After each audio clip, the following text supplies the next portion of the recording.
All right, folks, welcome to another office hour video.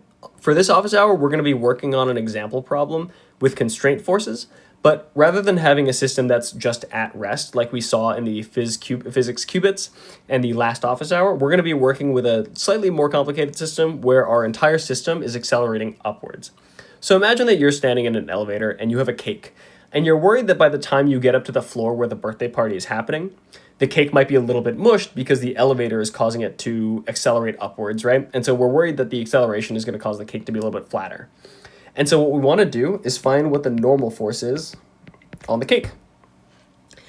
And so let's say we know our cake weighs 2 kilograms and we know the elevator we're in is going to accelerate upwards at 3 meters per second squared.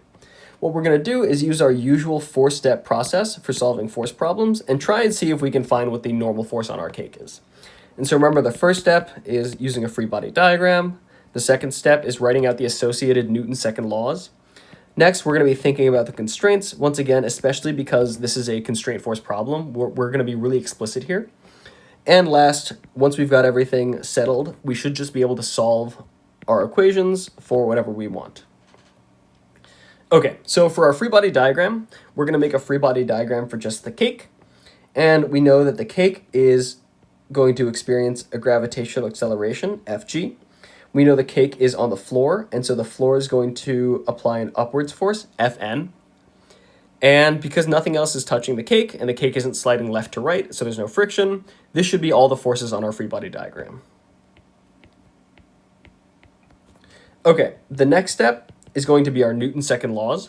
So we see that there's no horizontal forces here. So these Newton's second law equations are pretty easy to write out. We see that there's only an equation for the y direction because we only have vertical forces, right?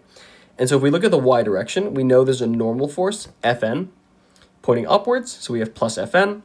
And we know there's a gravitational force pointing downwards, which is just Fg pointing downwards, right? And we also know that this thing is experiencing some acceleration. And if we add up all the forces, it should tell us something about the acceleration of our cake here, right? And so right off the bat, we can substitute in a couple things to make this easier. We know that the gravitational force is just the mass of the cake times gravity. And this is still MAY.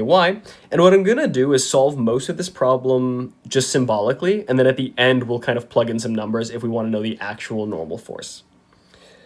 And so this next step is going to be the constraints, and we want to be a little bit careful here. And so what I'm going to do is, once again, I'm going to pause for just a second and give you some time to think about the constraints on our system here. Remember, the twist is that our system is no longer at rest, right? So is there anything you know about the motion of the cake here that's always going to happen in this situation? What is our constraint on the acceleration of the cake? Okay, hopefully you came up with the fact that the cake is accelerating upwards at the same rate as the elevator, right? If the cake is not accelerating upwards at exactly 3 meters per second squared, that means it's kind of floating upwards, or it's being mashed through the bottom of the elevator floor, both of which are unphysical, right? And so we know that the acceleration in the y direction has to be positive 3 meters per second squared, where the positive indicates that this entire thing is accelerating upwards, right? And so what that means is we can substitute that constraint into our equation. Now we have Fn minus mg equals m times ay, where ay is now a known quantity, right? So we can treat it as a given and not as a variable. And because everything else other than Fn are givens, we can just solve for Fn by adding mg to both sides. And we find that Fn is equal to may plus mg.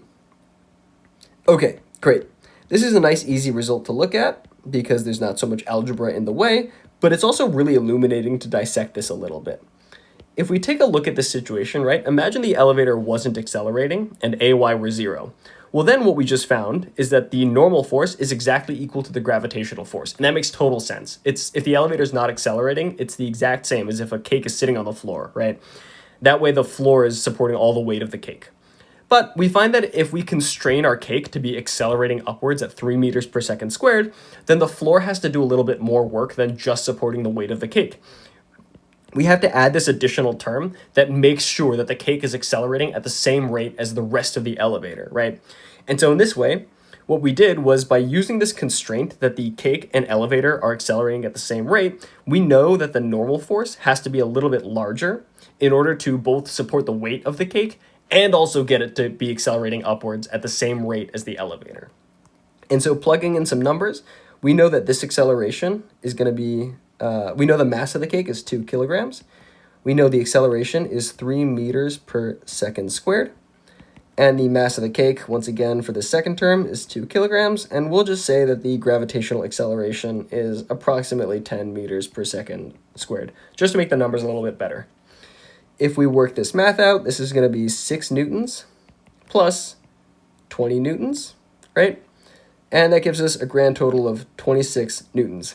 And based on the fact that the cake regularly experiences a force of 20 newtons just sitting on a table, we can expect that probably the extra 6 newtons of force isn't going to do too much to the cake. Once again, I want to point out that for our constraint force problem, what you need to be really careful of is being able to correctly express the actual constraint on the object.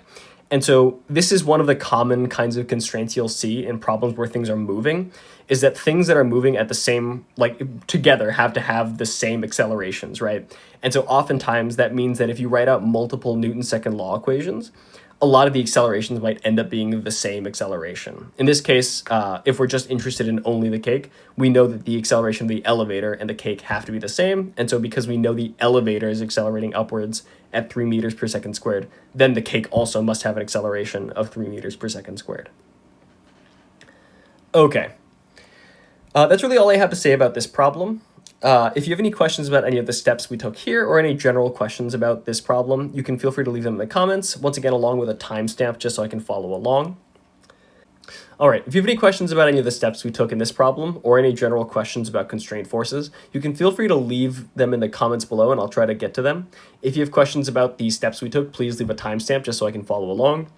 The next office hours problem will be about constraint forces, but we'll be working with a static friction force. So go ahead over there and check it out if you want to look at some examples with static friction. Other than that, for more free physics problem solving tips, please like and subscribe. This has been Office Hours with Physics Tutor and Quantize.